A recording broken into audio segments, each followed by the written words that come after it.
Hello again, everybody. Lance Russell and Dave Brown right along ringside, and by golly, we are ready. Hey, everybody, it's Bill. You're watching Late Night on Weird Fantastic Toy Adventures. Got a lot of folks coming in tonight. The comment section is just a jumping here. Let's see who all's here. Michael Purvis is in. Good to see you. Manic Plastic Toy Shop saying hello to everybody. He had an annoying day at work. Well, I'm glad you're home now. Rolo hopped in, and after that, Sir Clifton hopped in for a minute and said he can't wait to see the show. Time's going super slow for him. All right, going on down. The Majestic One is here. He says shambolics to everybody.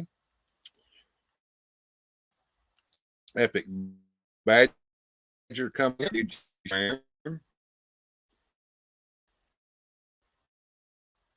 It's going to cut in and out, but don't worry. I've got a co-host to come in and help me out a little bit. Moving on down the line, we have a new person here. He may have been in before, but I don't remember seeing him. Michael Pendergrass says, I remember the Dream Machine in pro wrestling. Well, we got a good show for you there, Michael. Don't you worry. We're going to learn Dream Machine. I'm faithful wrestlers from Memphis here. Gojitron's in the house. Hey, Goji. She says he bought a 6-inch Indiana Jones figure and strongly dislike it. Well, we'll have to get you to tell us about that, Goji. And Susudio is here. Good to see you, Susudio. Ruski Relaxation came in and looked around a little bit. Good to see you there, Ruski. Glad you hopped in. There's my girl, OBS, coming in to say, hey, guys. And I see Goji says, Bjorn, I have issues with the accessories and head sculpt. Looks nothing like the digital render they put on the box. And let's get ready to rumble, says Susudio. All right, so we're going to get ready to do that tonight. Let me bring in my co-host, Joneser, here. What's up there, Joneser? Well, how you doing there, bub? Doing good. About yourself, Bill? I'm doing good. I'm hoping my internet's going to cooperate. I've already had a couple of issues just in the opening here, but hey, it all is normal, so whatever.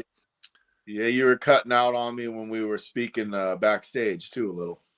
Yeah, well, it happened all night last night, too, but I had a damn epic show last night. If you missed that, it's worth watching again. And I will let everybody know that I did not get a copyright strike, but the WWE did restrict me in certain areas of the world for showing Dusty Rhodes.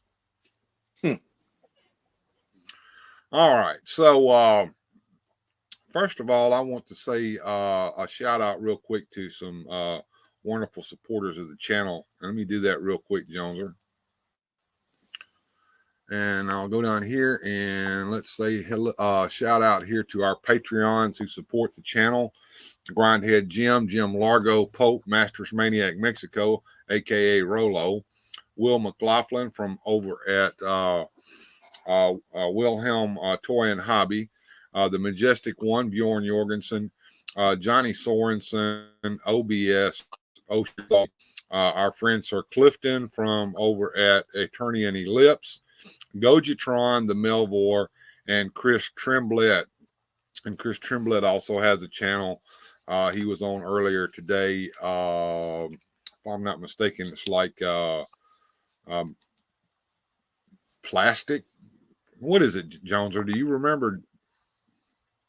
Do I remember what? What Chris Tremblett's channel is? It's like Manic Plastic. No, that's Michael Purvis. Yeah, I'm not sure actually. I'll have to look him up or subscribe. I'm going to look him up because I want everybody to subscribe to him. And here he is. Everything's Plastic, collectibles and reviews. Oh, that sounds like I'm already subscribed. Yes, you probably are. Chris is one of my supporters on Patreon, and I want to thank him and I want to shout his channel out. I think my internet is messed up. Bill, it's frozen. Hope I'm not frozen for everybody. Maybe it's just for Bjorn.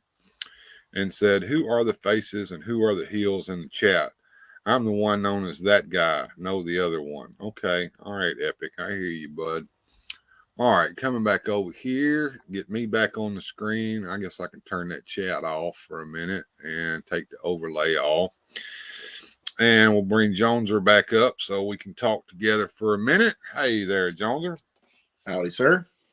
And Badger says that he hears me fine. Michael Purvis says he hears me fine too. So that's good. Maybe it's your internet there, Bjorn.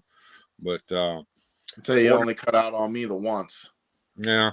Well, according to StreamYard, I have a good stream going. There's no issues going on, which means that I will have issues here within just a second or two, because every time I say it's going good, it goes bad. Murphy's Law. Well, Murphy lives in my damn house. I don't know about yours. So He what's lives on my back. I swear. All right, so what's been going on over there at the Joneser house? I saw a video today that you posted with the tongue lasher. So it's good to see you back in the game there, bub. You know, and I filmed some of that like a while ago, and then I went and looked at it, and I was like, you know what, I can do better. So I like cut pieces out, and then I like stuck like a little like, hey, how'd you like to meet Joneser in there? And you know, I don't know, like I'm having fun, you know, and the reason I haven't posted in a while, I'm getting back in the comic book game doing the shows, and I'm sending some stuff off to get pressed and cleaned and graded, and they're signing some expensive books, and I'm setting out in the new territory. So I've just been busy. All right. Well, that sounds good, man.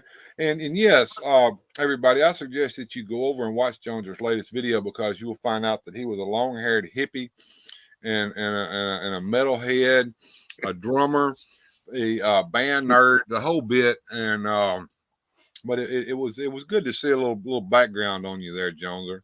I may have to do one of these days myself, but you know how I am. I don't tell nobody shit about myself. I just sit here and talk about toys. Well, no, I just thought I'd like other people to kind of do that. You know, I wonder who I'm watching. I mean, I know we're all passionate about the toys, but it'd be kind of neat to see, you know, who people are, where they came from. Yeah, it would be. You know, like I said, it's always good to do a little background on yourself. Now, of course, the grifters who tell you how to get 1,000 views in 1 month and all that kind of crap, they warn you not to do that right off the bat, because nobody cares about you when you first start your channel. But once you get your channel going, they do. And let's see, tongue lasher figure looks awesome. Yeah, I've kind of skipped on the Snake Men, and I skipped on the Evil Horde too. So, and I don't know. Somebody was telling me that the tongue lasher figure is no longer available. So if you didn't order him when he was first available to order, you kind of shit out of luck, I guess. I don't know. You know, and I don't know about that, because now they're starting to show up sporadically at my Walmart again. Oh, really? Yeah, and they cleared all the pegs off, cleared even the empty pegs, and then the next thing I know, I go there and they got some. That's weird. Yeah, I don't know. This line's been a goofball from the beginning, and it's continuing to be. Yeah. I haven't been to Walmart since the last toy hunt video that I put up, so I don't know what it looks like in there over at the toy aisle. I'll have to run over there. And here's the thing that kills me. There's 3 Walmarts within driving distance of my house. Well, 4. 2 of them are the number 1 worst and the number 2 worst Walmarts in the nation, and that would be Senatobia and Clarksdale. They're the worst Walmarts that I've ever walked in my life. They have the worst selection of goods and layout in there. The employees are like zombies. Nothing's on the shelf. There's shit all in the aisles, and the toy sections are crap. And the other 2 Walmarts are in Batesville and Oxford, and they're pretty damn sweet. And the one in Oxford has a twice as big of a toy section as any Walmart I've ever stepped in. And I've got to get over there and check out those toy sections, because I want to see what they look like here. Gojitron giving us a little update here, says Target has been getting a lot more new stuff than Walmart. I'll Now, even throw a little tip out there since Goji mentioned Target. Some of those Masterverse figures starting to pop up in the clearance aisle. Now, I wouldn't have normally got this one, but for $10, why not? Gotcha. Yeah, well, I haven't been in a Target store since around Christmas time, because Target is a day trip for me. It's up in South Haven. And Michael Purvis here giving you a shout out there, Jones, saying that you have an amazing channel. And well, thank you, sir. It's good to know. I just got through sucking on a cough drop, folks. I apologize if I'm sitting here smacking on that, but I've had this off and on freaking cold for like the last month. It'll get better, and the next thing you know, the weather changes and it gets back cold again, and rain and crap, and it'll come right back on me. And so I snorted the crap up my nose and everything to keep from sniffling and snotting. So I hope I won't be sounding like a sicko over here going all night long like I have been. And see what Michael's saying here. You and me must share the same store bill because mine looks the same way. Stuff's just thrown everywhere. I think that's like in just about every Walmart across the nation, that they have problems with the employees actually stocking the shit on the shelf and leaving it all strewn out through the aisles. Well, and I think some of them, like when these were new, were moonlighting as eBay enthusiasts. Because you'd see on your Brick Seek or whatever that they'd have some there, and then you'd go there, and the guy running the toilet aisle be like, no, we don't have it." Well, that I've never found any success with, there's like an online website where you put in the UPC code of some shit you're looking for, and it'll tell you where Brick it's Seek. Yeah, Brick Seek. Yeah, I That used it at first. It's hit and miss, and it could be there in the store. It could also be in the semi in the parking lot. You don't know. Yeah. Well, they got these things called Connexes out in the back, and they stuff all that shit in them Connexes, and it sits out there in the sun and bakes for like forever, and then they go out there and then every once in a while and grab some of it and bring it out and stock it back on the shelf. And they don't know what's in those damn Connexes. They don't care either. Nope. They're not going to look for you. Oh no. You'll get a better chance of somebody looking in the back room for something at Target than you ever will at Walmart. Ever. I've had better success at Target, to be honest with you, and even online at Target. They even ship it where the thing ain't beat to heck. Hey, Payne's Toy Samples in the house. Good to see you, man. Good to see you. Glad you hopped in to visit with us. And who else is in here? Let's see. Manic Plastic is giving a shout out to Mr. Home Arcade. Yes, Mr. Home Arcade has been pretty busy over there. He's been doing some giveaways, little contests and stuff to give away some figures. So if you haven't had a chance to check him out, please go and do that here when you get a chance. Let me run over here and we'll start the show off. Now I'm gonna go into Dream Machine towards the end part of the show. The first part of the show, we're going to get some stuff out of the way. And the first thing that we're going to find out is, are we popular? I've often wondered this myself. I have my suspicions that I'm probably not, but maybe this little short here will help us to understand if we are, and maybe give us some tips on how to be popular. You ready, Jones? Absolutely. All right, here we go, man.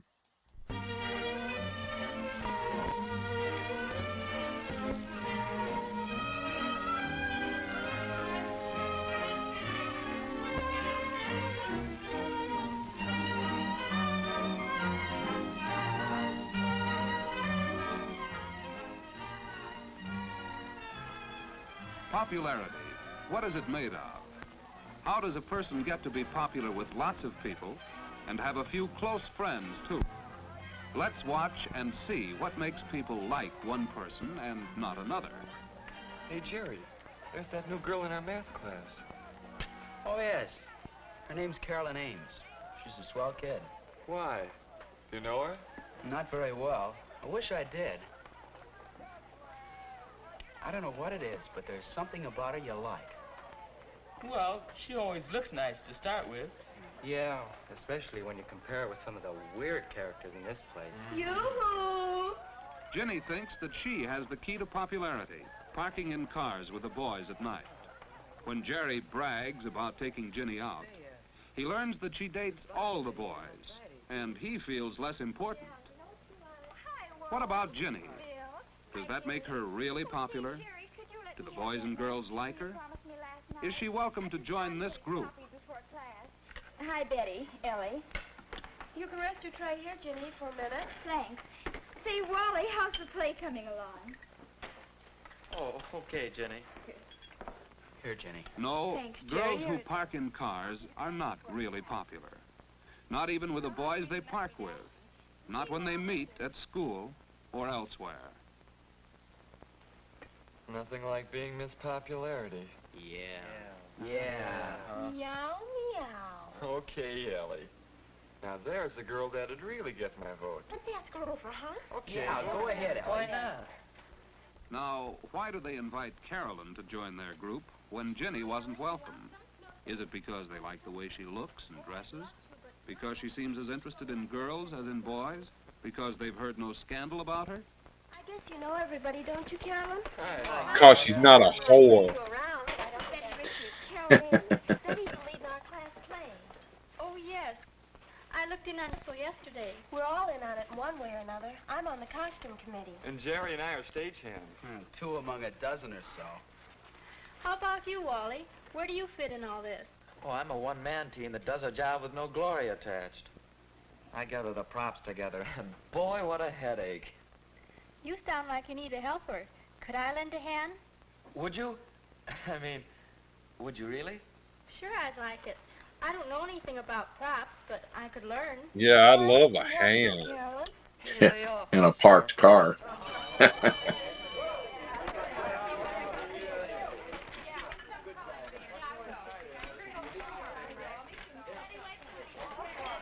Say, we ought to get together and talk over those props a little. Could you meet me backstage at 3:15? Oh, that'd be fine, Wally. See you at rehearsal. Ooh. I think maybe I'll take Carolyn to the dance Alone? Saturday night. Well, better go ahead and ask her if we could work out a double date. Saturday's soon enough.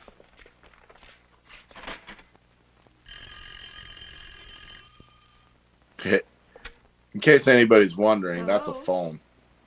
Oh, hello, Wally. They used to be plugged into the I was wall. wondering if you'd like to go to the Strand to see a movie Saturday night. And then go over to Teen Town, maybe. Well, yes, Or if you'd rather go with the gang on a skating party and weenie roast. We'd have to leave earlier for that, though. But we get home at a decent time. He Yeah, just come said- on, let's get some of that. Yeah, he Wally did. used a lot of common sense in putting the He information just this said way. weenie roast. It Get shows some- he has thought about what Some of Carolyn that might round like. steak there. And Come he has on. implied his Cheese price steak range, boogie. so she will have some idea of what he can afford when she makes her choice. Carolyn likes it better this way, too. It's doing the girl no favor to leave it entirely up to her. It puts her on a spot. All right, Wally. On Saturday at 5 then. Bye. Oh, Well, yes, that that's phone hilarious. call didn't go on for hours. A pretty sensible attitude toward telephone conversations. Carolyn keeps a date calendar. Not a bad idea. She'll never have the embarrassment of We call that forgetting a date black book where I or come of from. being ready I swear. an hour too late. That's a good note to write yourself. Any night. But especially Yeah, because when you're you'd getting ready forget, for a date. right? Look like shit.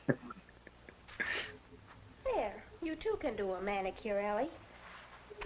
I might even know what to wear it with tonight if I only knew if Bill's dug up transportation to the dance. You sure he knew to phone you here at my house? I told him 3 times. I'll have to be Funnily going home for enough, dinner pretty Jenny's soon. my wife's name. Take my advice. Think twice before you start going steady. Don't you ever go out with anyone else at all? Nope. Well, don't you ever want to? On nights like this, I do. I never know what he's planned. He just says, "Will you decide, Ellie?" I should think you'd run out of ideas. Oh, I'm getting to that point.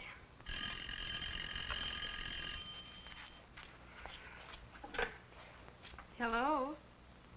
Oh, hello, Jerry. Oh, the props are coming along all right. That's good. Hey, Carolyn, how about a date? Well, I don't know, Jerry. When did you have in mind? Well, what are you doing tonight?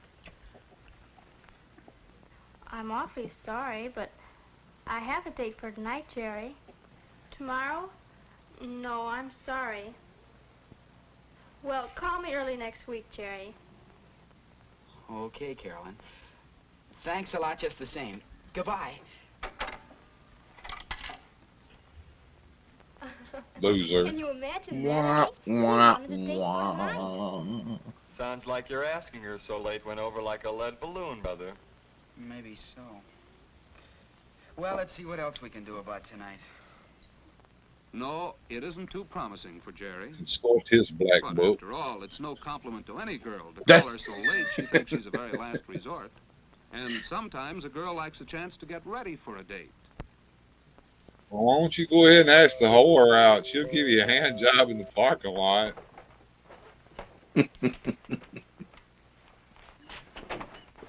Hello, Wally. Come on in. Hello yourself.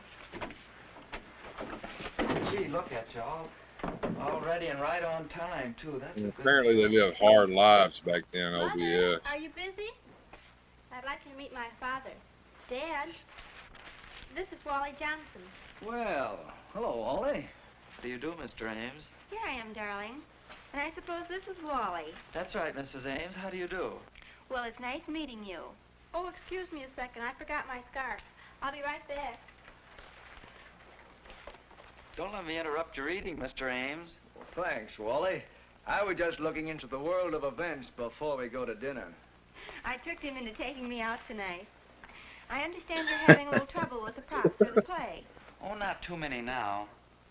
Much as I hate to admit it, though, Carolyn has hunted down a lot of things that we couldn't find anyplace.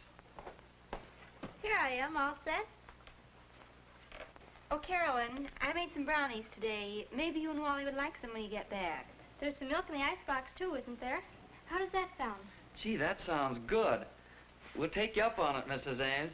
Thanks. Carolyn and her mother have found one way a girl can repay a boy for entertaining her. A bite to eat at her house will save him money. Perhaps they'll bring another couple home with them. That would be fun.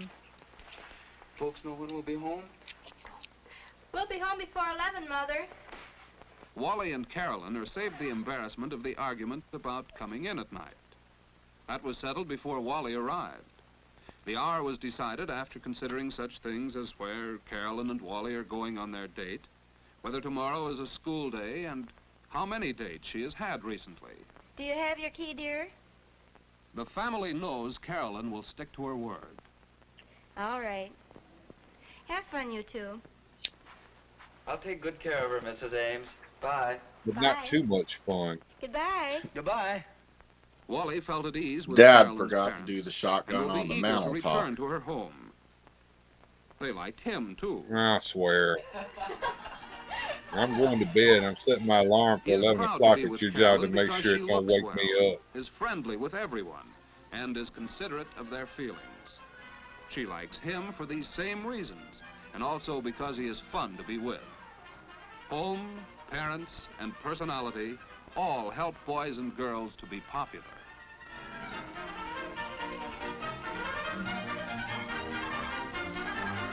Bill, where do you find this stuff? Oh, it's all over the place, man. Find this crap if you know how to look for it. But there we go, folks. I think this is more for the girls than it was the guys. But guys, ask the girl out early, because if you don't, you know, you'll end up like the loser there. And girls, I guess you don't park in cars with boys. You go to the back room, you know, behind the stage with them, where, you know, that's a whole different ball game there. All right, so now we know how to be popular, not. And the comment section was very lively during that. I thank you guys for helping me. Yes, that was very hilarious there, Rolo. Going on down the line here. Last night I covered a lot of Terry Funk, and there was one promo that Terry did. I told y'all that the one where he came out there and tore off Jimmy Cornette's pants was probably one of the most hilarious ones he did. Actually, that's not true. He was having a feud with Lawler, and of course Terry Funk wrestled mainly down in the Florida territories there for a long time. And Lawler would go down to Florida every once in a while to wrestle him. Now, we didn't get to see a lot of that here where I lived at. But Terry Funk decided to cut a promo on Lawler going down to Florida. And he was going to tell him how to become a true Florida man, a Florida cracker. This is probably one of the most insane things that I've ever seen an individual do in my life. Only Terry Funk could do something like this. This has to be seen to be believed, and it's in black and white, and I apologize for that, but watch this. That was real motor oil that he poured on himself. Did you see it burning the shit out of his eyes? I was just going to say that. He's a freaking soldier for soldiering through that with it burning his eyes like that. God damn. I would have put like mineral oil or something in the can or something, but real Quaker Hershey's syrup, like no one would have known it wasn't. Yeah, you know. You could see his eyes welling up. He couldn't even hardly hold them open. I mean, good Lord, it's wondering you blind from doing that crap. Damn. I fully believe that man's crazy. You even see some of the stuff he did in Japan, and you know.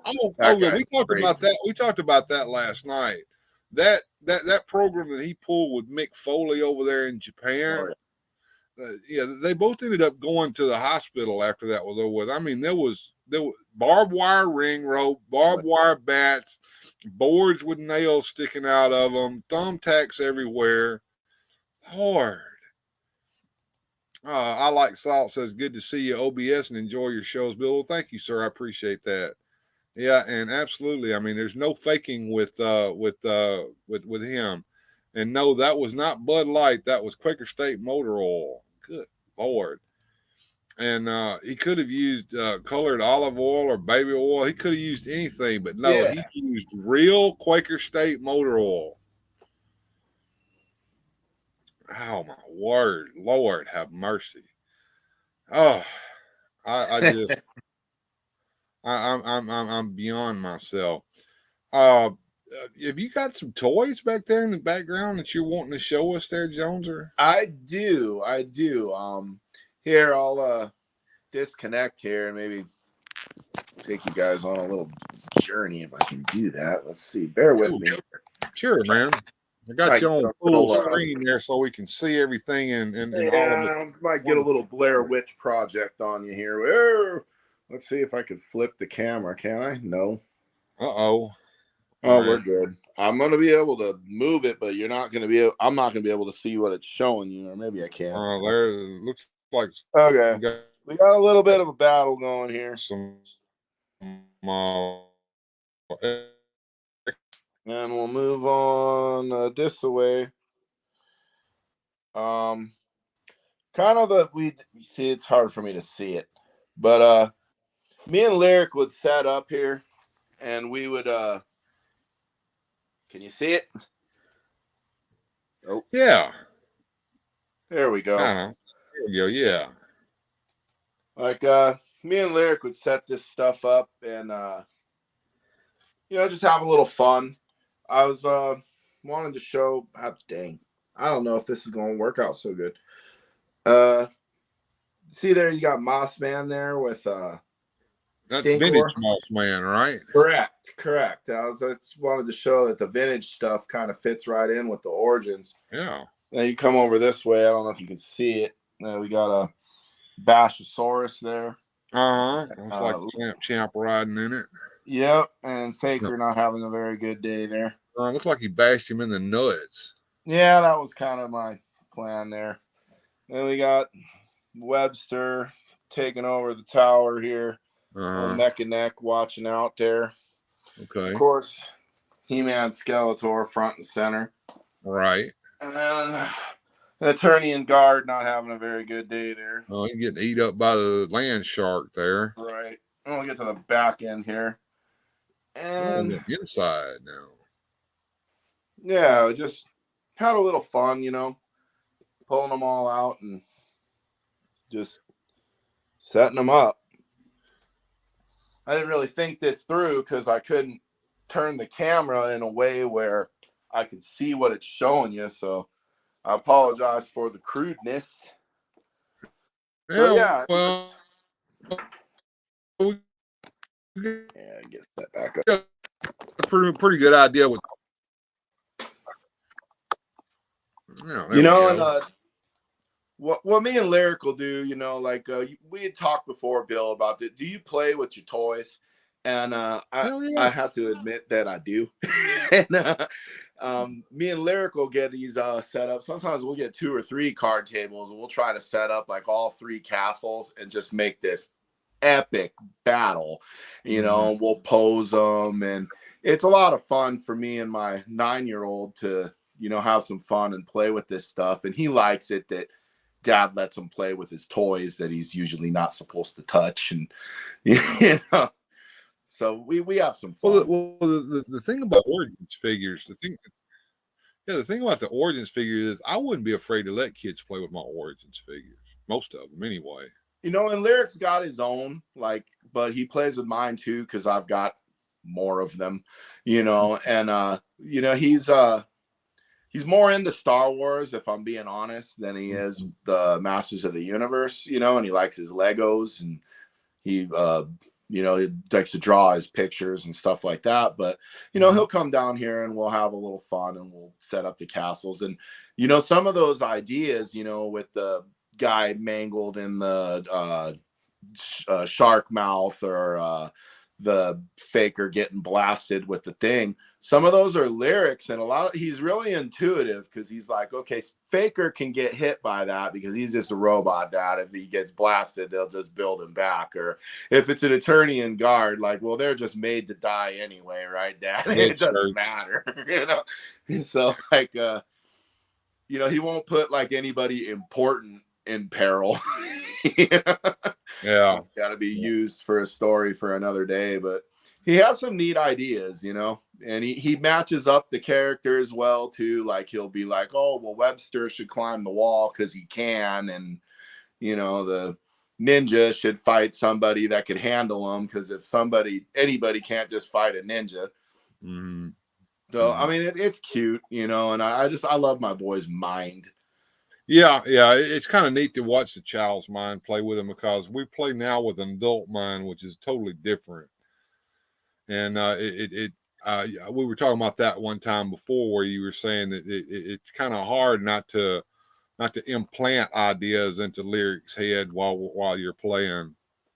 Right. Or sometimes he'll do something to me, it'll just go completely against the grain. These origins are made, you could take them apart and you could mix and match them.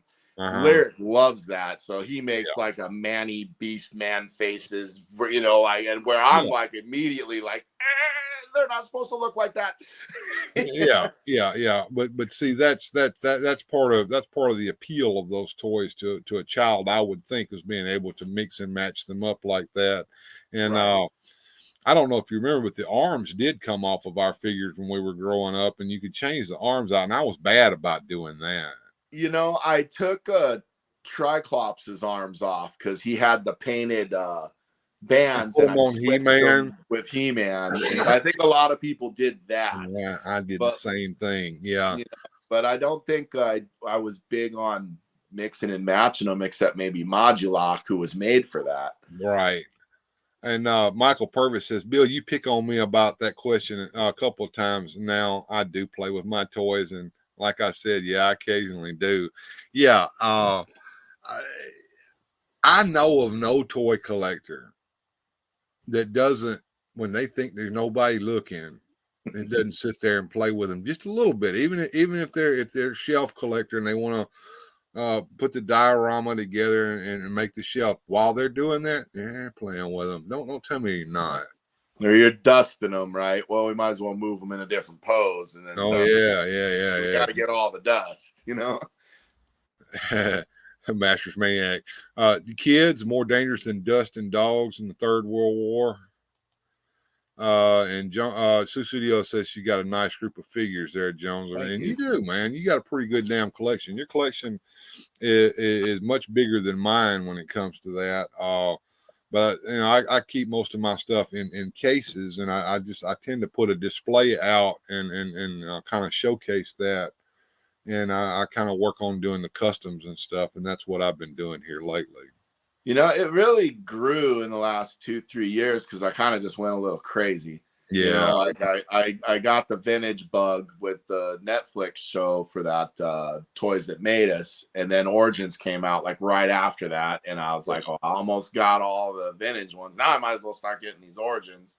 Yeah, that was my initial goal. I was going to get everything I had as a kid in Origins. And then I kind of went a little beyond that. Yeah, you know, and I mean, I work hard. I make pretty decent money, and then I do some side hustles, and, you know, so I have a little bit of a play money fund. We've talked about that before. Yeah. And so, like, I guess I'm blessed, or I'm pretty lucky that I'm able to afford to have this fun, you know. Absolutely. But I mean, my wife pointed out, you know, well, what are you doing with them? They just sit on the shelf. And I'm like, well, they're accumulating value. You know, they're not getting any cheaper. I mean, even an Origins Triclops you can sell for $30-$40 out of the box. Yeah. And I've got a pretty good bit of vintage over here. Most of them need new leg bands. I've changed out a couple of leg bands, but the leg bands, they're hard as hell to get in there. And there's another way of doing it that's better in my opinion, but I think it ruins the value of the figure, and that's to put eye hooks down in there and use a rubber band or an O-ring. How do you do it? Do you boil the leg in water? Well, it's not really boiling water, but you got to take a cup of water and put it in the microwave for about a minute 30. Right. And use that. It's not really boiling, but it gets hot enough to get that plastic pliable without harming it. The other thing is to use a heat gun. I don't have a heat gun, but if you want to find out a decent heat gun to use, look at what Largo's got. He's got a hell of a damn heat gun that he uses. You can do it with a blow dryer. Yeah, you can. Zazel is in the house tonight. Good to see you, Zazel. Howdy, legends, he says. Takes one to know one. I got that from you, Zazel. And let's see what Rolo's saying here. He says, I know the swamp told you many years ago toys are made for kids. Can you believe it? Kids and toys now. They what do they tell you? Fake news. Oh, well, I think kids do still play with toys. A lot of them are on there used to be. Not as many, but I go on the toy aisle and I see a bunch of dudes look like me in there. Yeah, and it's the same thing over on the wheels aisle over where the Hot Wheels stuff is too. You can tell the Hot Wheels guys. They all have the same look about them. Yep. Said I like salt. Says, why have a toy if you can't play with it? Yeah. Making Nerdum great again. Says, how do you change your leg bands, Bill? Well, the old leg bands are usually all wore out, so you just dig them out best way you can. I usually heat them up before I try to pop them out, but a lot of times I have to end up digging them out with a piece of screwdriver or something. I have have a really small screwdriver that I use for that, but you heat them up, and you get that. You got to get that leg down over that top part, and you insert it in one leg first, and then you poke it over that top peg up there. Most people try to go through the middle, and if you do that, it don't work. You have to go over that top one. That's the hardest part. That's the hardest part, and then you need a pair of needle nose pliers that don't have the serrations on them. It's got to be flat so that it doesn't dig into that rubber, and you pull that out as far as you can, and then you just start stuffing it in that other leg.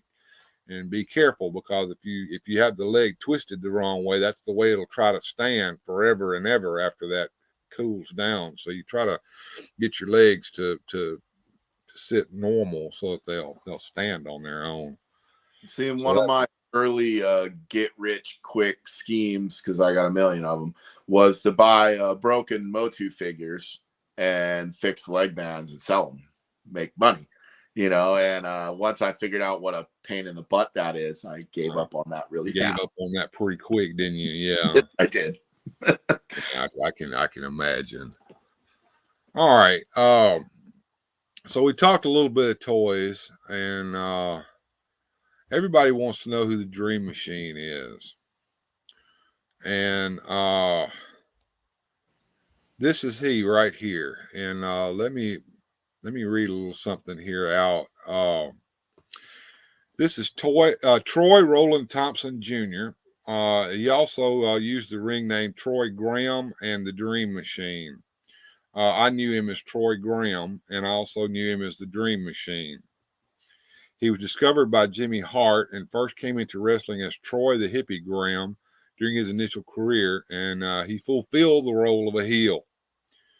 He wrestled as the Masked Dream Machine and captured the AWA Southern Heavyweight Championship in 1981, defeating Steve Kern in the final bout of a one-night tournament.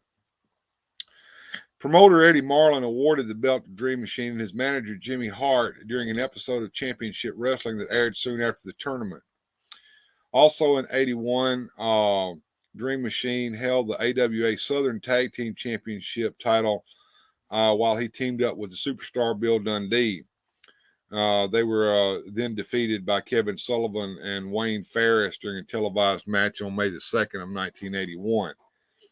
From 1982 to 1983, Dream Machine teamed up with Pork Chop Cash to become the Bruise Brothers as part of Hart's first family stable. They defeated Dutch Mantell and Coco Beware for their first AWA Southern Tag Team Championship titles together. They also went on to compete against the Rock and Roll Express and exchanged the Southern Tag Team titles with them. As the Dream Machine, without his mask, he was also one half of a tag team known as the New York Dolls, along with oh God, I can't remember his name now. Anyway, they had a long feud with the Fabulous Ones, Steve Kern and Stan Lane. In 1984, Troy Graham was replaced in the Bruise Brothers and left the Memphis territory. Let me look over here at another page that I was looking at the other day.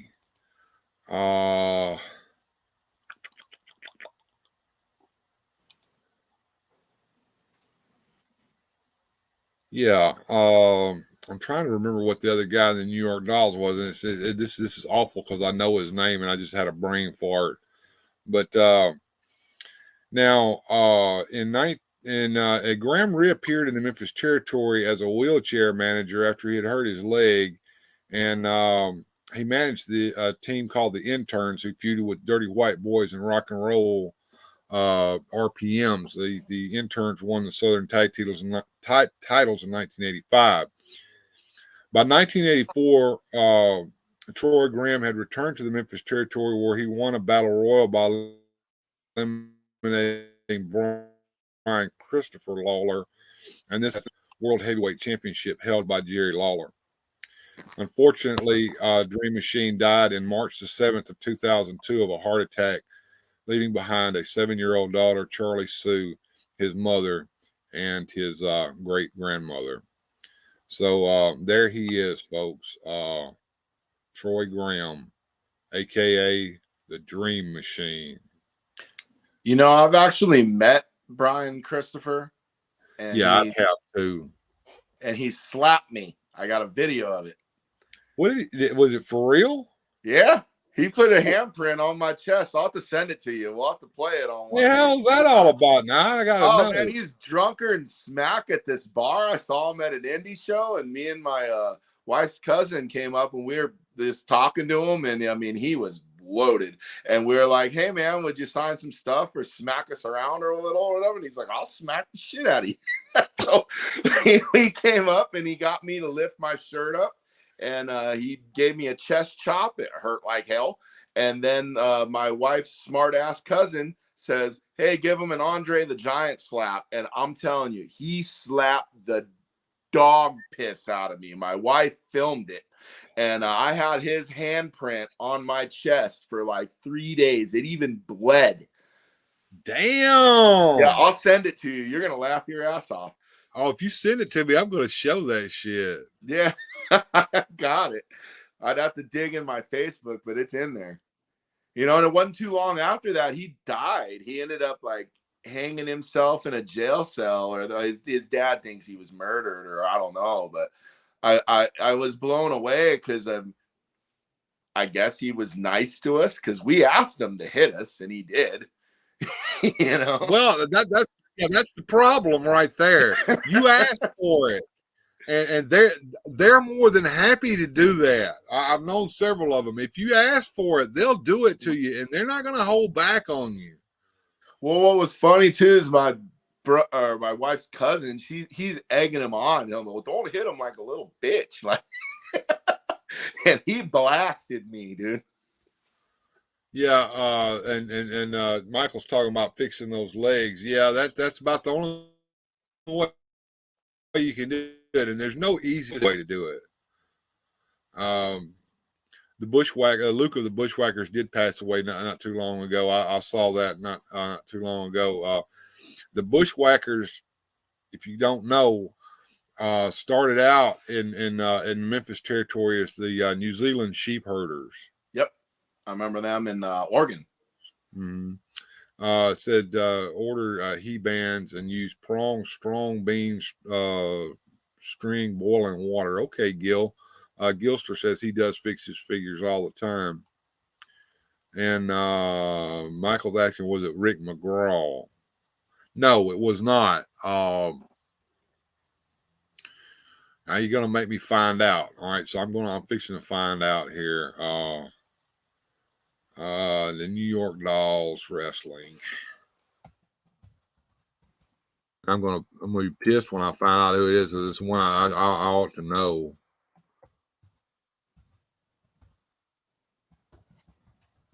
All right. In fact, Bill, if give me a minute here, I'll duck out and pop back in, and I'll send you the link to that video. If we're savvy enough to throw it on tonight.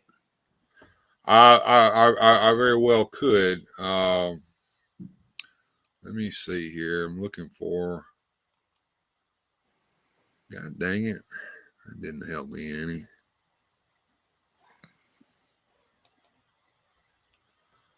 All right, here we go.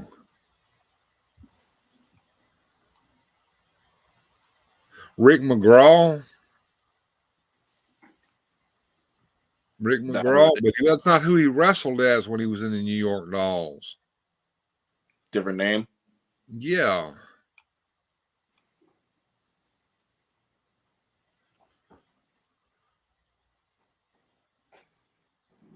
Yeah, I guess it was Rick McGraw, but I'm thinking of a different wrestler now. Here, that's how the mind cheats on you.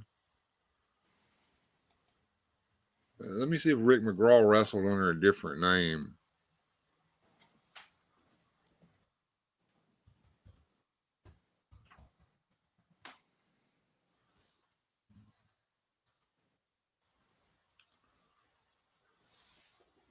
Quick Draw Rick McGraw. I was just gonna say, was it Quick Draw? Yeah, but that's.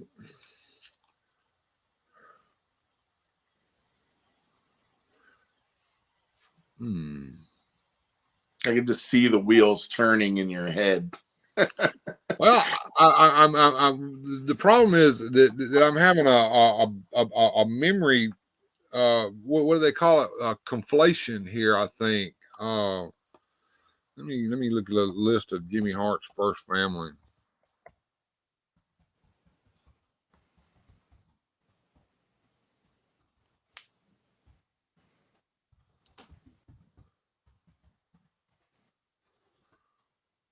All right.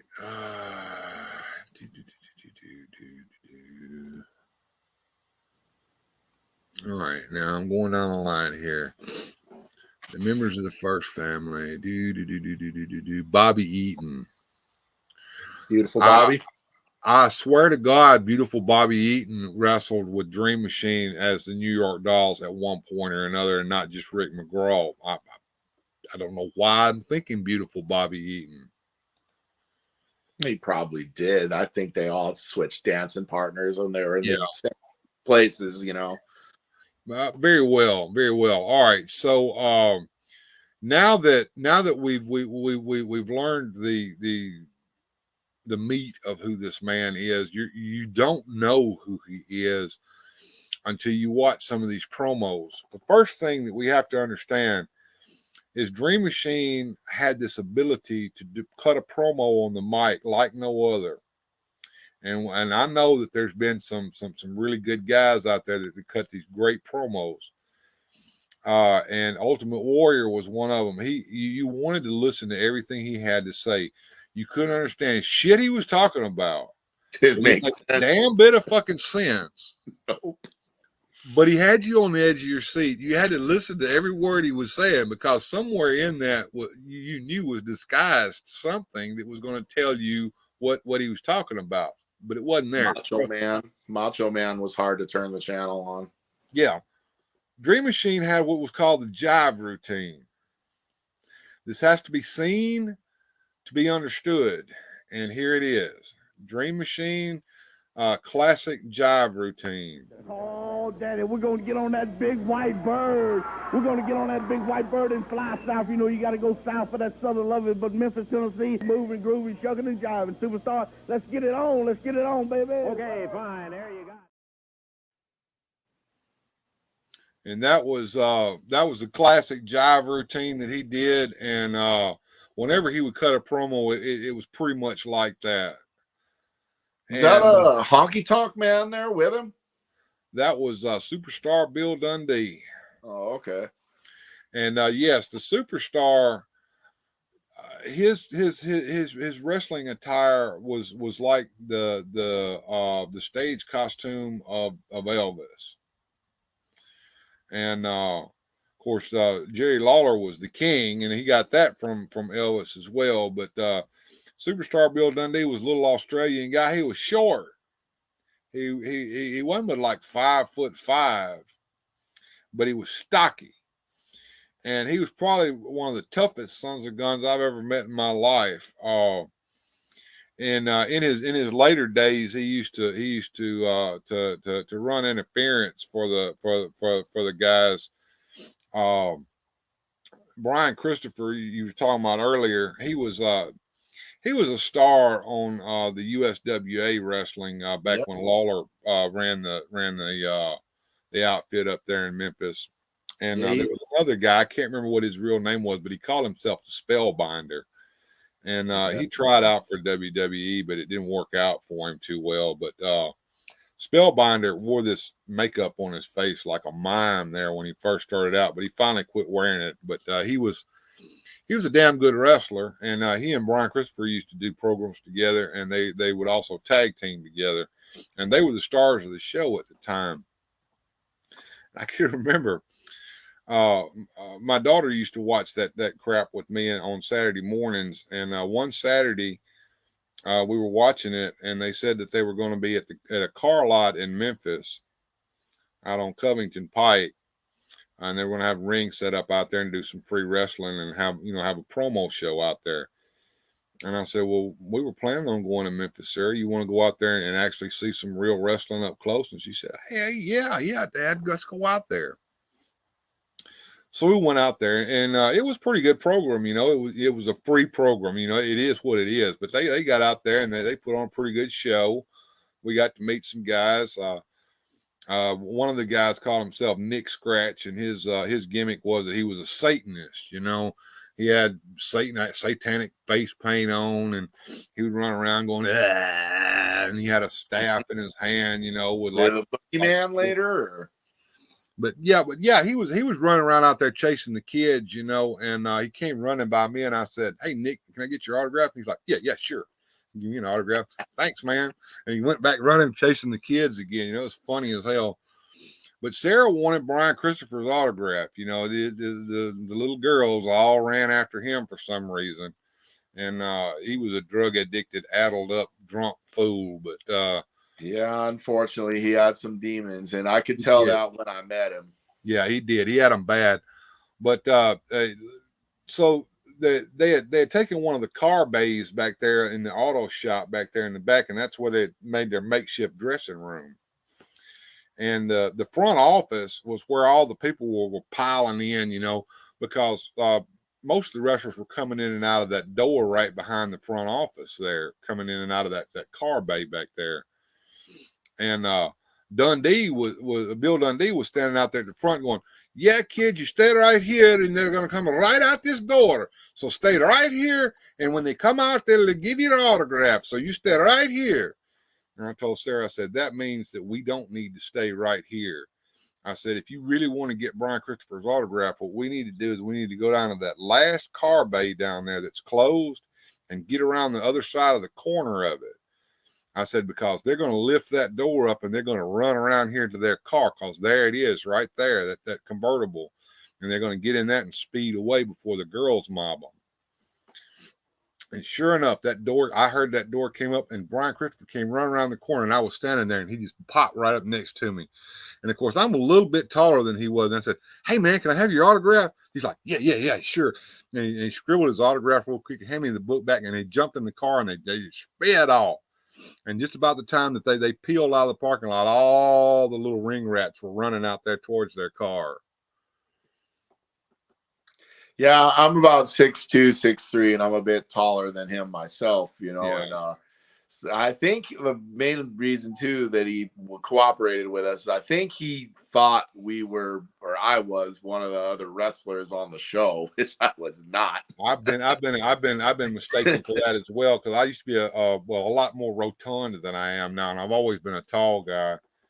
And the other thing is, a lot of people don't realize.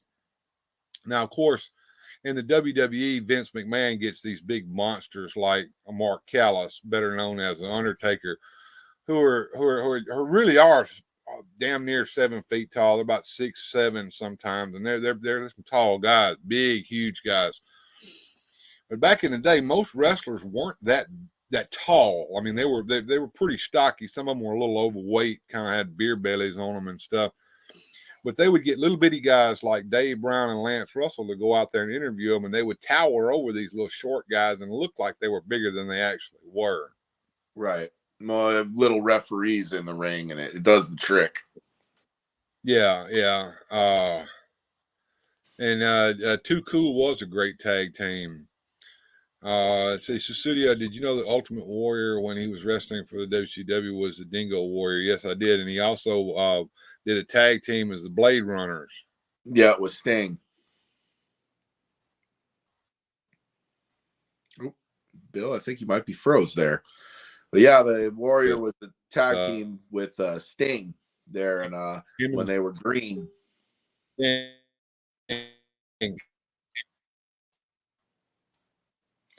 I think Bill's still having a little technical difficulty here, but I think what he's trying to tell us. Back now. Oh, there you are.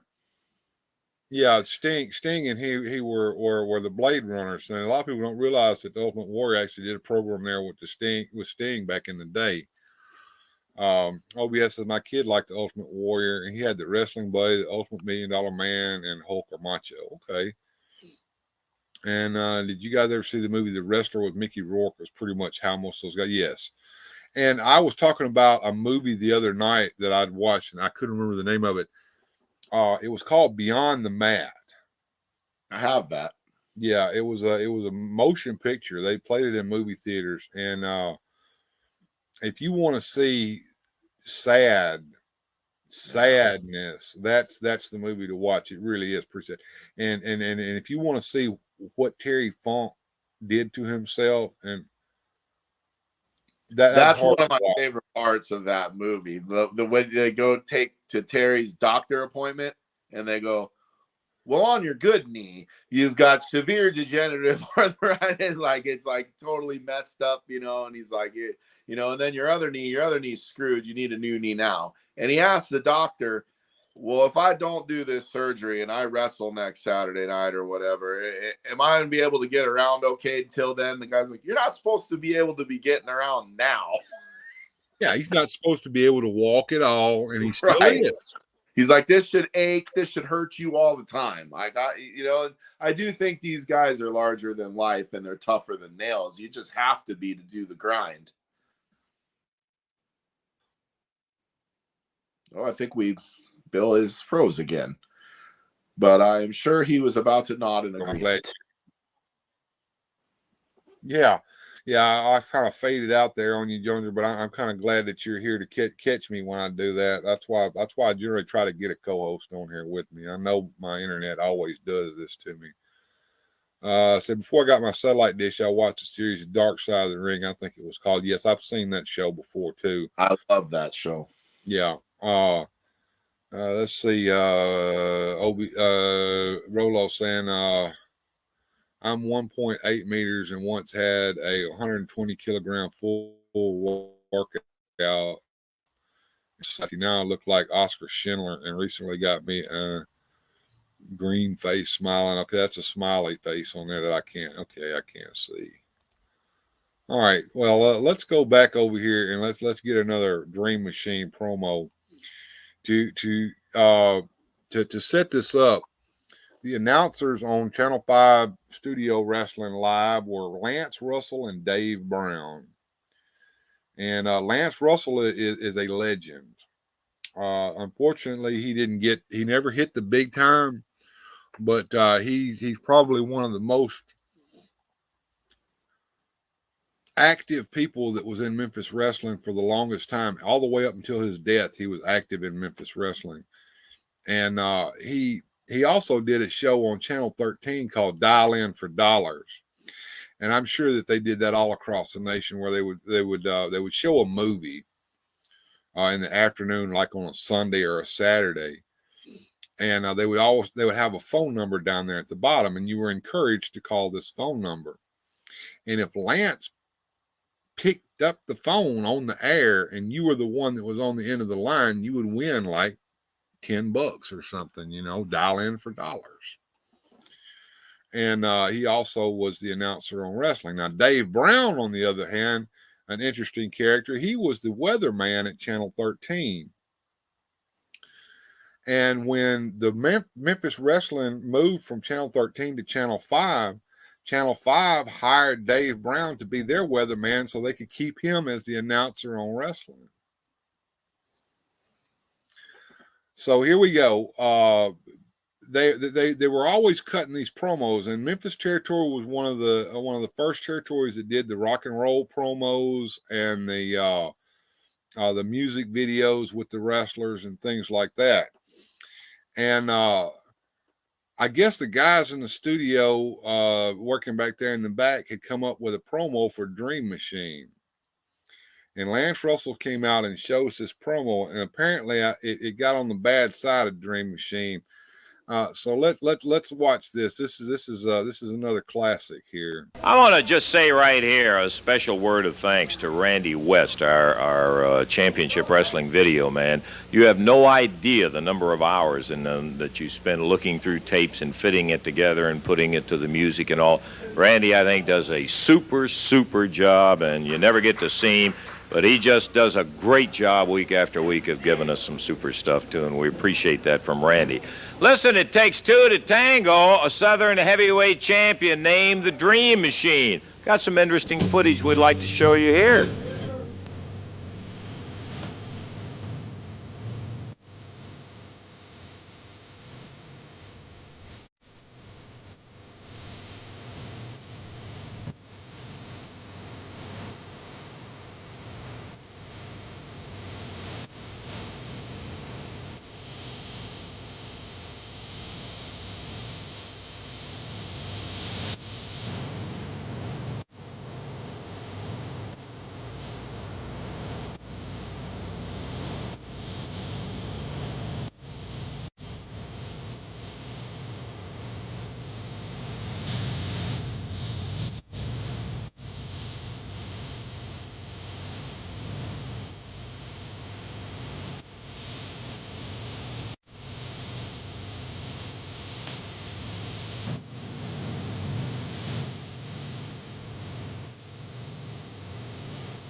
Well, there he is, alley-oop Dream Machine. He had his ups and downs, as you well saw there. And sometimes was like that comic book character, the Dream Machine, who is the current Southern Heavyweight Champ, as a matter of fact. And Jimmy Hart. What's wrong with you, man? What the hell's the matter with you? I'll beat your stupid ass out, man! Get out! You gonna make me look like a fool? You gonna make me look like a fool, huh? Oh, you gonna make me look like a fool?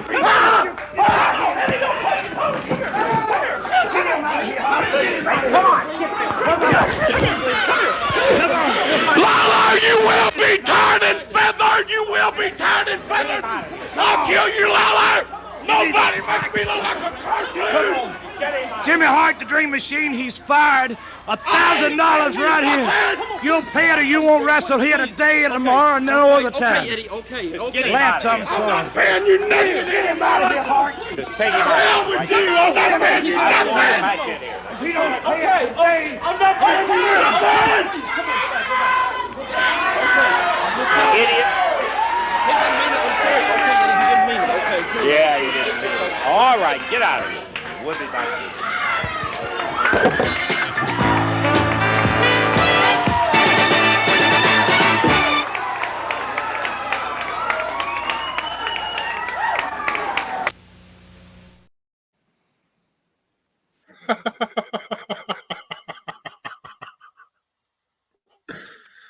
There he is, Dream Machine, folks. Are you still with us there, Jones, or you look like you cut out a couple times while we were watching that? I did. I found my link of me getting the crap slapped out of me, and I sent it to your Instagram. Okay, all right. We'll see if we can't show that later on today. Interesting. Great stuff as always. Gorilla Monsoon was actually a good wrestler and a heel. Yes, he was. He was a fantastic color commentator along with Vince McMahon. And, of course, we all know that the seat right at the stage entrance is called the gorilla position because that's where he always sat during the shows. You know, another interesting fact, Bill, is Dwayne "The Rock" Johnson got his start in Memphis as well. Colt Cabana. Yes, sir. Absolutely. See, Lord Alfred Hayes used to be a wrestler, too. I remember him. And I was surprised that Jimmy Hart used to be a wrestler as well as Mitch Fuji. Well, they all were. You could even Jimmy Cornette knew how to wrestle. You could, or at least take a bump. Well, he did, and he was good at it too. He was good at it. He knew what he was doing. Right. And getting back down to he also Dream Machine did a program with Dutch Mantell. Who also had a program there at the WWE a few years ago. What did he call himself? I can't remember. Zeb Coulter recently. That's it, Zeb Coulter. So you might know him as Zeb Coulter, but we all knew him as the Dirty Dutchman, Dutch Mantell.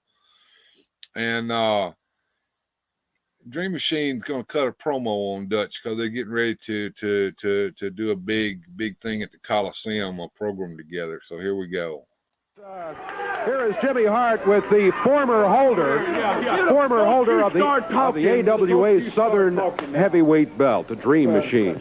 Don't you start talking, because I'm going to tell you something, Dutch Mantell. I want all of you people out there to be proud of your champion, Dutch Mantell. But the way you got that belt, boy, you didn't have enough guts. You know, when I went down there, I was burning up with fever, 102 fever, and he tried to get me. Jimmy Hart, my manager, tried to get me. He says, Dream Machine, don't you go down there to face him because you're not able. I said, but I'm going because the man that I am, with the power that I have in my body, and I went down there to get in that ring to face him eyeball to eyeball. And what did you do, Dutch Mantell? You did not have enough brass on your face to come out where the rats are supposed to come out. You had to run around the building and come in the front door. Now, why did you have to do that? Because I'll tell you why, boy. Because you're gutless and you're chicken, and you know there's no way, come rain, sleet, hell, or snow, that you can beat me, because I did it all, brother. There's nothing in the world that I want to do, no place I want to go. and no place that I'm going back to. You understand what I'm saying? Because I don't care. But Dutch Mantell, you're going to pay, baby. I'm going to be in your coffee. I'm going to be in your eggs and bacon. I'm going to be in your pancakes. I might even be, I don't even want to say where I might be, but I'm going to be there, brother, and I'm going to tell you, Dutch Mantell, you look at this face, and every face tells a story of pain, misery, and the blues. Shucking, jiving, moving, and grooving. I did the barbed wire fence from hell and back, baby, and I've never feared any man that ever walked God's green earth, and I do not fear you. And Dutch Mantell, you are a chicken. I look up and I see a hammer, I see a whip, and I'm knocked out, and I get up, and my manager tells me, he says, Dream, it's over. I say, how in the hell can it be over? And the bell ain't even rung, Dutch Mantell. But I'm looking at you, boy, and I'm going to be looking at you for a long time because it'll never be over. And I got news for you, Bigfoot. I'm not scared of you, Turkey. I'm not scared of you, and I've never been scared of you. And I guarantee you, Jimmy, that I want him if it's any guts in your body. If you get behind these people, if these people are behind you, if you are a true champion like I was, you'll come out here and take that belt and hand it to me right on the platter and say, Dream Machine, this is your belt, baby. This is yours, and I stole it like a thief in the night that I was. Hallelujah. I stole it. I want him out here, Jimmy. Tell me right now if he's got it. You saw it. You was down there hooping and hollering. I'll tell you why Lance Russell is not here, because he was drinking. He was down there hooping and hollering with the rest of them idiots. I'm fired up, baby. I'm wired tighter than a Gibson guitar on a Friday night. And Dutch Mantell, I want your meat, baby. Dream, I got something to tell you, darling. Hallelujah. He won't come out and give you a title shot because Dutch Mantell called me this morning, and you know what he told me? He said, Jimmy Hart, I want back in the first family. He said, Jimmy Hart, I want to be back with the first family. And I said, well, Dutch, there's only one way to get back, brother, and that's to give my Dream Machine a title shot, and he's awfully mad at you. And he said, well, Jimmy, I'll do anything to get in the first family, but I ain't going to give the Dream Machine a title shot. And I said, well, Dutch, there's one other thing that you can do to get back in the first family, baby, and that's to wear the mark of a chicken. The mark of a chicken, Dutch Mantell. And he said, Jimmy, I will do anything. So, ladies and gentlemen, right now, I'm giving you the mark of a chicken, Dutch Mantell. Come here, Dutch Mantell. If you want to be back in the first family, come on out here then. Come on out. Jimmy. Look at him, baby. Look at him. There's the chicken. Look at him. Dirty Dutch Mantell back in the first family. Look at him. Come on, Dutch. Look at him.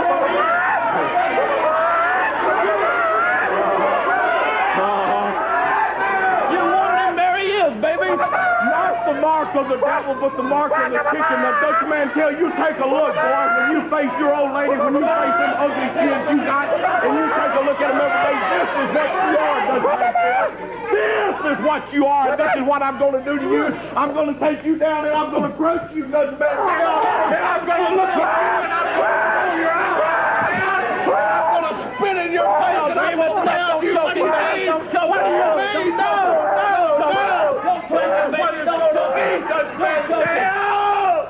Where are you at, boy? That's what I'm going to do. It's over. That's Dutch Mantell. That's your true champion. That's somebody you can be proud of. Jimmy, right there. Let's get him out of here. No, you shut up, baby. You went down there hooping and hollering. More wrestling's coming up. We'll be back with you.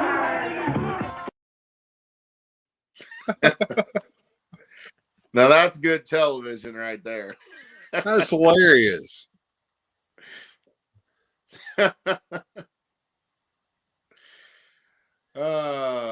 Choking the chick. Yeah. You know moving what's on funny, down. Do you watch much of wrestling's current product nowadays? I haven't watched wrestling in probably 10 years. You know, it's pretty to be honest with you, the last time I watched wrestling was when the Wyatt family and Bray Wyatt was doing his first program there with WWE when it was good before they ruined him. I was just gonna say, here we are watching something with a chicken, and I'm way more entertained than I am watching like some AEW match where like 4 guys wait outside the ring for the guy to jump out of the ring and them to all catch him. Yeah, I mean, it Yeah. seems like they do that every match. It's like it's not even. It's predictable. That's what made wrestling good back in the day. Is it was unpredictable. You didn't know what you were going to get. Well, exactly. And when you watch that first that second promo that we did where the Dream Machine attacked Lance Russell, I don't know how much of that you got to watch, but in the section where they were playing the Alley Oop song, you got to see several segments of the Dream Machine actually wrestling in the ring, and you got to see some of the things that he did there in the ring, and I could watch that all day long. Yeah, I saw most of that. I think it was the Lance Russell attack I might have missed. But you need to go back and watch that again because that is absolutely hilarious. Because he actually came out, he grabbed Lance by the neck and shoved him into the damn announcer's desk and knocked him down. Eddie Marlin came out and he shoved Eddie Marlin. Eddie Marlin fined him all that money. I ain't paying you nothing, Eddie Marlin. See, I mean, you don't need to have a bunch of guys flying in the air doing some gymnastic nonsense.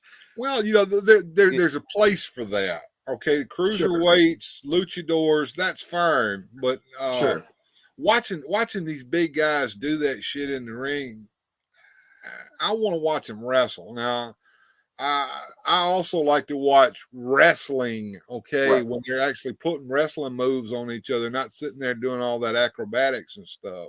Well, I mean, I think what made it work back in the day was it was a variety show. If you didn't like the singles match, you got the tag team. If you didn't like the guy talking, you got the guy screaming. If you didn't like the guy screaming, you got the crazy nonsense. You know, you got the announcer playing it straight, the another announcer doing color. It was a variety show. Well, there we go. Screw your feelings. Just hit the nail on the head. The spot monkeys ruined it. Correct. And then of course you have the 5 moves of doom. That would be our friend John Cena. You know, hey kids, John Cena sucks, and he'd go out there and the same 5 moves every time and win every match he was ever in. Yeah, I don't know. You watch Hulk Hogan, though, and Hulk Hogan, if he had more than 5 moves, I don't know what they were, but he had 2, I think. And what was it? He had the big body slam and that leg drop. Right, and I mean, maybe a suplex or it was the same thing. He would damn near lose the match, and then he would get all of his strength to get all hulked up, and then it was time to go the big foot and then the leg drop.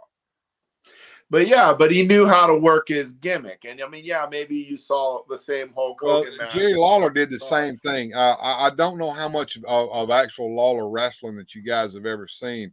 I watched a lot of Lawler, actually. I think Lawler's gimmick always was he would get in the ring and he would let that guy shove him around for a long time. They would get him in the rope. Strap come off. Yeah, and then the strap came down. When the strap came down, he would come out there and he would give them big punches, and then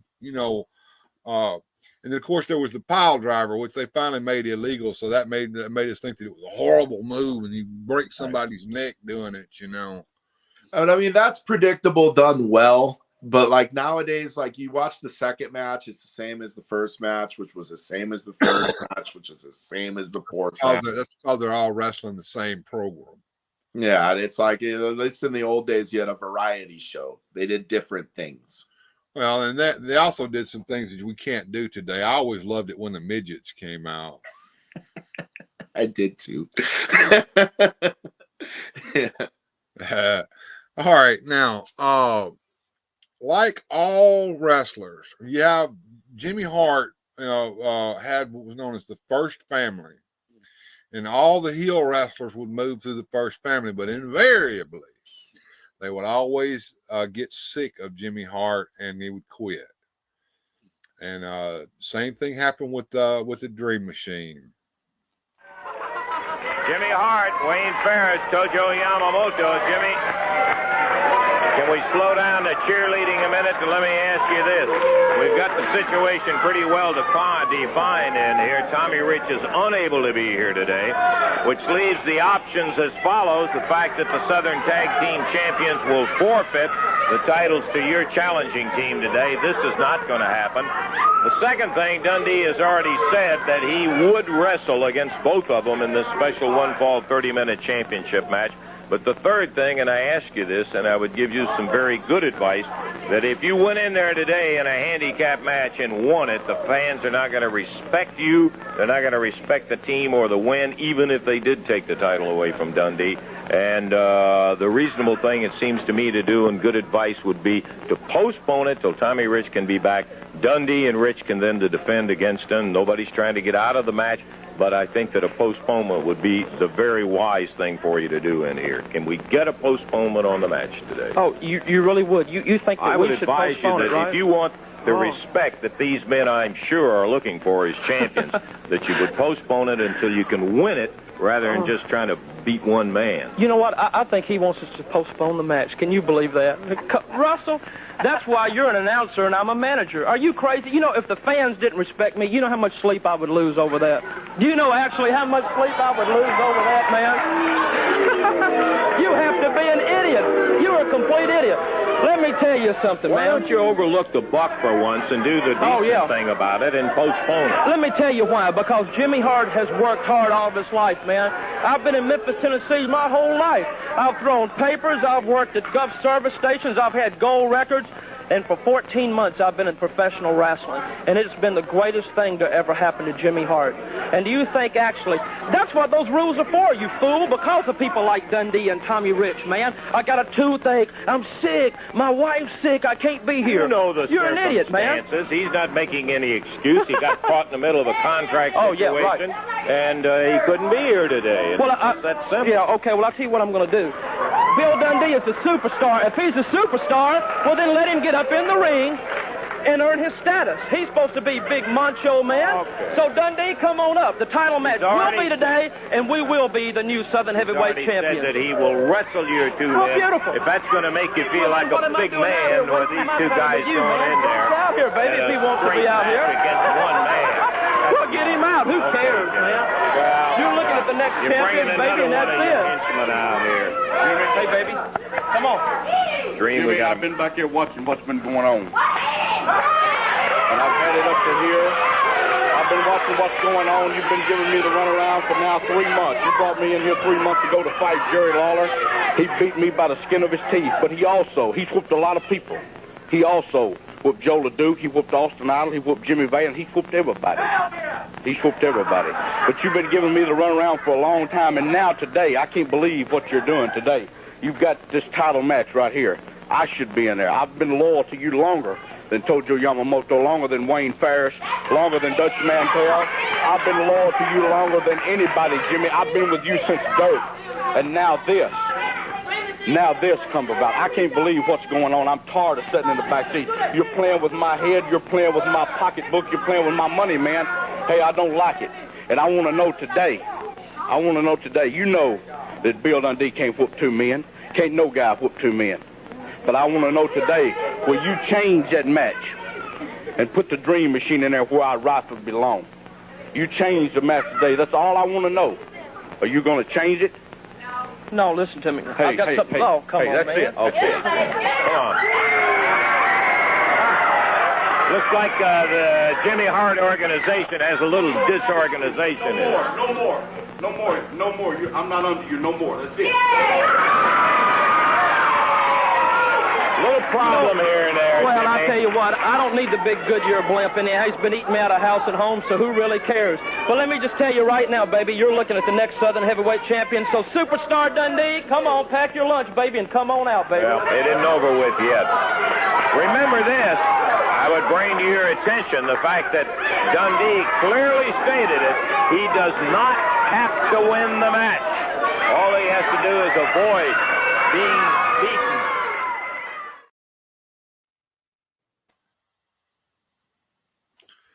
And that was the end of Troy Graham working with Jimmy Hart. And if I'm not mistaken, he came out and tag team with Bill Dundee, and they won that Southern Heavyweight Championship against those two guys. Yeah, it was a great time for wrestling back then. You know, I mean, this is when I was like a kid, so I missed some of this stuff, but I watched it back, you know, on YouTube and on wherever you can find some of this classic stuff. Yeah, and it's out there. And if you're interested in Memphis Championship Wrestling, there are full episodes of that, 1 hour shows all on YouTube, and you can watch them. Full seasons of it, 28 episodes of 1 year of Memphis wrestling, excuse me, is out there on YouTube.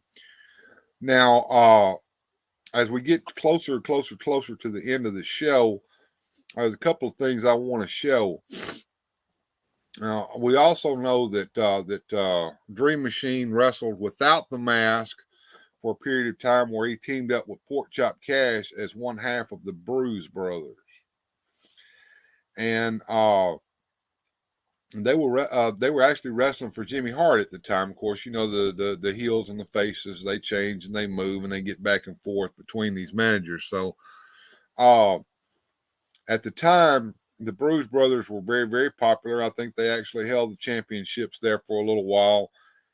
And at the same time, there were a couple of fellows named Steve Kern and Stan Lane that were out there wrestling as the Fabulous Ones. And the Fabulous Ones got their gimmick from Jackie Fargo. And supposedly Jackie Fargo told them that they were allowed to use the name Fabulous Ones and even do the Fabulous Ones strut. And they were also big on doing rock and roll videos, where they would take a popular rock song and do a video of themselves in it. And apparently this got under Jimmy Hart's skin. And I don't know if you guys know this or not, but Jimmy Hart is a musician in his own right. He's cut records. He's had records out there, and that's what he was before he got into wrestling, was a musician. And so Jimmy Hart came out, and this is in 2 parts. The first part, he spoofs on these videos and shows some videos from the other wrestlers. In the last part, he shows a video for the Bruise Brothers, and then he gets his digs in on Lance Russell. He never missed an opportunity to put a dig on Lance Russell, and you've got to see this. So it's in 2 parts. We'll watch the first part first. Here we go. Bye, Jimmy. Come up here. Come on up. Shut up. Yeah, okay, Jimmy. What's in store today? I'll tell you what's in store. First of all, I want you to put these earphones on, okay? Come on, just leave them on for me. Come on. Doesn't Lance look good in earphones? Look at him right there. One thing about it, I can't hear you. And I got you a whole bunch of records here. I want you to put these under your arm like this. Yeah. Because I'll tell you, I've got a real treat today. You know, everywhere I go, the people say, you know, Jimmy Hart, is Lance Russell the Casey Kasem of professional wrestling? Because every time I turn wrestling on now, I see these guys running around playing music and doing all these little specials. Yeah, the people like it. Well, the people like, do you like those specials? What do they know anyhow? Well, that's okay. But you know what? So I thought, I talked to the producer this week, and I said, look, why don't we put together a little special of some of these specials, and let's let the people kind of listen to them again. You know, and the first one, I believe, is the one on the Rock and Roll Express. You know, they're the guys that are like the Bobby Sherman, David Cassidy of professional wrestling. They wear the little muscle T-shirts, and they run around with little girls' leotards, right, and say, listen, I'm a professional wrestler. That's what they do. Roll their little special of that, Rock and Roll Express. Come on, let's see this.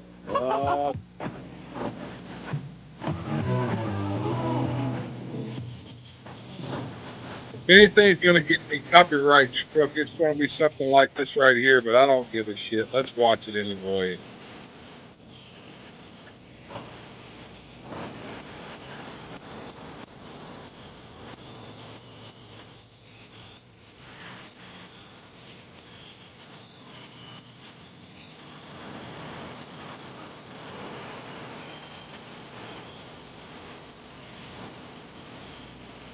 You know, the irony, Bill, that they copyright strike you and this stuff's been on YouTube for years.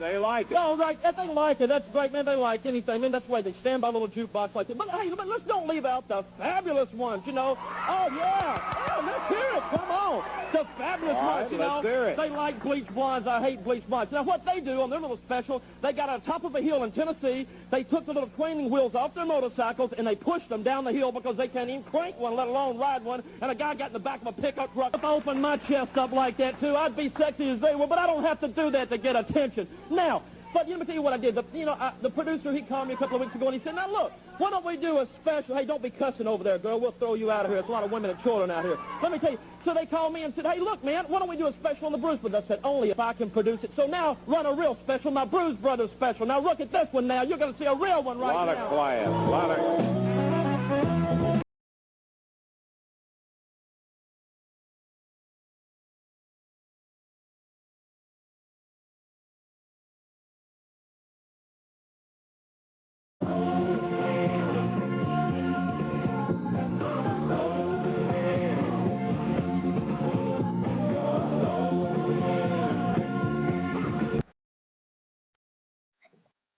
And now, second part.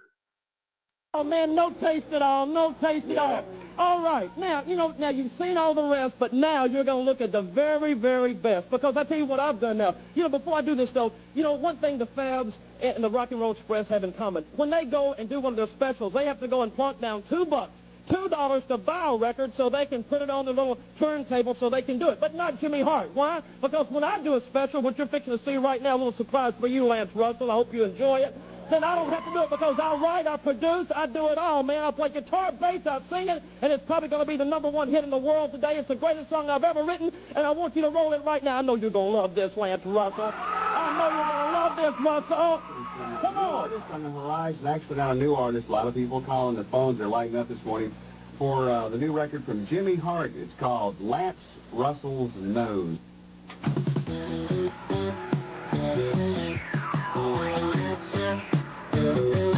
I was listening to my radio late last night when I heard a knock on my door. I went to the window and I peeked outside. There was a girl about 5'4". She said she saw my name on a bathroom wall, so she thought she'd give me a try. So I locked the door and I invited her in. But when I turned on the light, she had Lance Russell's nose. She had Lance Russell's nose. Little rocky smile that drives me wild, and Lance Russell's nose. She had Brooke Shields' hair. You should have been there. Boy, was I surprised. Oh, Gary Hill and Mick Jagger lips and Michael Jackson's eyes. Dolly Parton's chest. You know that's the best. And old Herschel Walker's thighs. I was doing all right till she turned on the light. It was then I realized she had Lance Russell's nose. She had Lance Russell's nose. Little rocky smile that drives me wild, and Lance Russell's nose. Did everybody want you? Did everybody want you? Did everybody want you?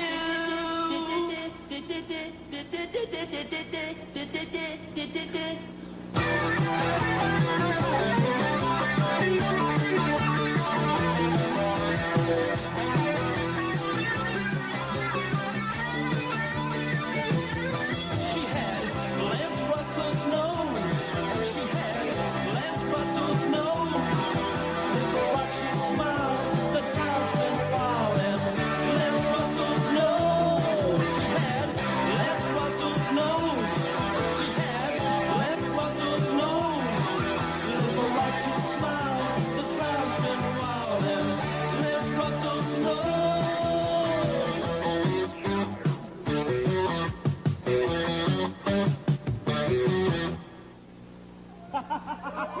#1, Russell! #1, baby! Well, I tell you, if it is, it'll be the first one you've had around. At least you got... Being a little more of a gentleman than you are, it saves me from saying what I would like to do with those records and earphones. We'll take time out and be back in just a moment.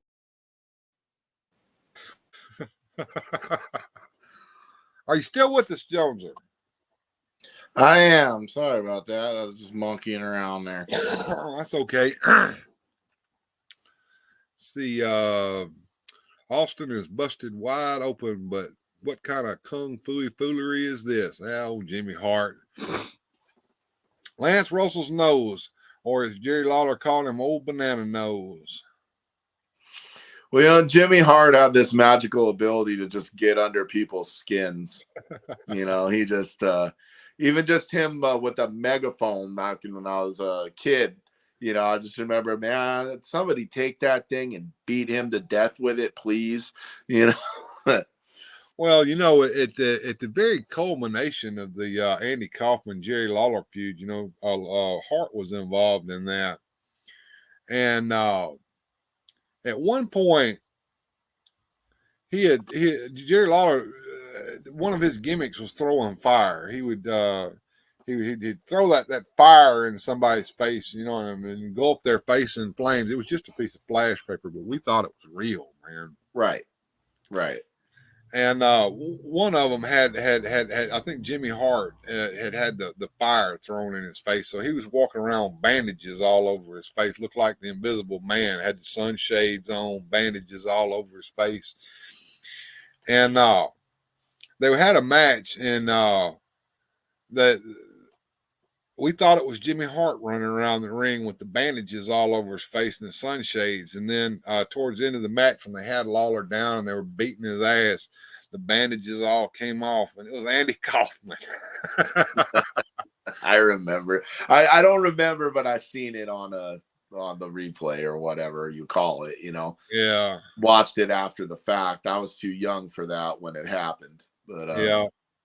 But we've kind of covered pretty much all of Troy Graham's career as the Dream Machine tonight. I hope you guys enjoyed that as much as I did presenting it, because the Dream Machine was a one of a kind. There will never be another one like him again, and he was probably one of my all-time favorites. And there he is, Troy Graham. Rest in peace, Troy. We love you, brother. Absolutely. You know, and it was funny that promo you seen him doing earlier when Jimmy Hart's just standing there holding the microphone. And I just remember thinking, like, wow, Jimmy Hart can't get a word in edgewise. Like, this guy's crazy. You know, that's just something. Guy had a load of personality. He did. Well, that's about all I have. I hope you guys enjoyed it. Do you have anything else to add there, Joneser? Not really. Try to throw that me getting slapped by Brian Christopher on if you can. All right, let me see if I can pull this up. Now, let's see how easily it's going to be for me to get this. Okay, it's a Facebook video. It is a Facebook video. All right, what I'm going to do, I'm going to try to download that and then upload it here to the StreamYard. So bear with us, folks. We're going to have fun here. Joneser, you may have to entertain the folks while I do this. Oh, that's fine. I can give them a little backstory on this. All right, here's the video. You got it? We went and we. Yeah, I'm working on it. So you. Okay. We went and saw a wrestling show, local wrestling show in La Crosse area, and they did it at the VFW. And so it was just an indie show, but they had some stars there. And 3 of the stars that night were Brian Christopher, Too Sexy Brian Christopher, Cowboy Bob Orton, who was older and actually wrestled a match that night, which was hilarious, and Eugene. I don't know if you guys remembered Eugene. He was like the special guy, and he was the main event. And you know, we went to this show. It was pretty awesome, you know, watching guys, you know, do their thing, and there are stars that you would like to hope are going to make it at some point, and then some stars from yesteryear that weren't quite in the big leagues anymore. And it was neat because they had a little after party, and we go to this after party, and all the other wrestlers are there, and Brian Christopher's not there. And he was kind of the one I was most excited to see. And then he comes in a little later and he is effed up. I mean, like, he is loaded. And we're talking to him at the bar. And of course, we're buying him drinks and egging him on. And he had like a chicken wing or something he was eating. And my wife's cousin knocking the chicken wing out of his hand by accident, but he got mad about it for a second there. And he was like, bro, I'll buy you another one or whatever. Like, you know, and then as we got to talking to him, we asked him, you know, hey, would you, you know, post some pictures, sign our stuff, or would you, you know, would you hit us or something, or, you know, give us a chest slap or whatever? And he was like, oh yeah. And that's what the video will show here is he reaches back and he gives me like a Ric Flair, you know, whap. And I was a little taken aback by how hard he hit me, you know, as I was like, I thought he'd play with me, but he wasn't playing. And then Steve, my wife's cousin, asks, you know, Andre the Giant slap. And I mean, he reaches back and I'm telling you, he blasts me. You know, I had that dude's hand black and purple right here on my chest for like a good week. It bled. You can even see him in the video pointing at it as it's bleeding. That's how hard he hit me. And what's funny is he thought we were taking still pictures. And when he found out there was a video, he was a little like, oh no video. I didn't agree to a video, as I suppose he was probably worried we would turn around and sue him or something. Right. So we weren't going to do that. I mean, we asked him to smack us, you know, and I think some of the other wrestlers there were kind of taken aback by it, because I mean, it's kind of silly for the guy to be hitting fans, you know. But like I said, we asked for it, and I'm a big boy. I wasn't gonna. I asked him to hit me. He hit me. What am I gonna complain about? He did what I wanted. You know, I mean, would I ask him to do it again? No. Because I mean, he did it hard. Sounds terrible, but yeah, I'm still funny. trying to download this. Apparently the video is privated, so my Facebook downloader won't get it, but I'm going to still try to get it. Okay. I've got a Chrome extension here that's supposed to do the trick for me, but somehow it's not working. You can hear my wife laughing because she's the one filming it when the guy smacks me, you know. And yeah, it was a good night. You know, we had fun. But when I went to work the next day, they're like, "Oh, how was the wrestling matches?" And I'm like, "Check this out." And I pulled my shirt up, and I mean, I swear I had his fingerprints on me. He hit me so hard. And they were like, "Jesus, did you get in the ring?" And I was like, "No, we met the guy at the bar, and he smacked me." They're like, well, what, did you get mouthy with him or something? I was like, no, we asked them to. And I don't know. People that either get it or they don't get it. You know, people that aren't wrestling fans are like, why would you ask a guy to hit you? Yeah. You know? Well, yeah, it's something that we tend to do that it's kind of crazy. All right. Apparently I'm not doing this right, or I need to do something else, but I'm going to try to share this screen. And to do that, I'm going to have to do this. All right, I'm going to pull it over here. Go fit. And we'll see how well this works. All right, so let me present that. Share screen. Let's see if it is this one right here. Add that to the stream. There you go. There it is. All right, let's see what happens. Yeah, we're videoing.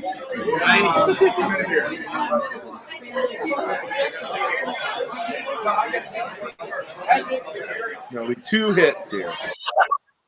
So I'm already a little nervous. That hurt. But that didn't hurt nothing like this one.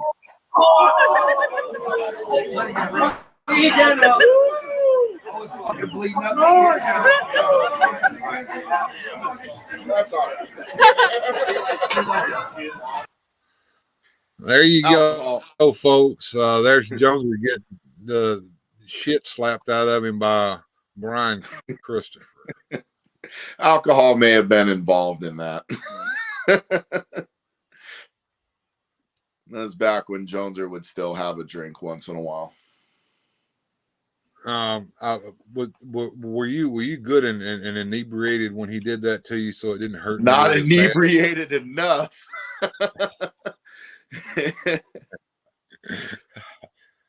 All right, here we go. Oh man. All right, well, we're going to end it on that one, folks. I hope y'all enjoyed it. Here we go. Too Cool Forever says, screw your feelings. Thank you, Joneser. Stick around for a minute after this is over with, and we'll chat it down. And we'll tell everybody else, good journey, and glad y'all could be here with us tonight. Special thanks to these supporters on Patreon. Without your help, these adventures would not be possible.